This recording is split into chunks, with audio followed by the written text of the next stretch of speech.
Baseball is America's game. Galing sa backyards, sandlots, at sa mga stadiums. Hindi lang ito laro, ito ay alaala ng kabataan, ng mga ama at anak sa bleachers, ng tag-araw na walang deadline. Para sa mga Filipino dito sa Canada, kahit hindi tayo lumaki sa larong ito, unti-unti nating minahal.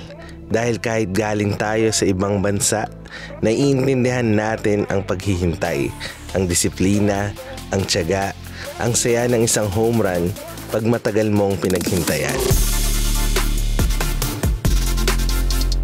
This year, walang nagmay akala na aabot ang Blue Jays sa World Series. Pero eto na tayo ngayon. Ang city ng Toronto, buhay na buhay. Kahit yung mga hindi nanonood dati, biglang sumusubaybay. Parang reunion. Sama-sama kahit baseball pa yan.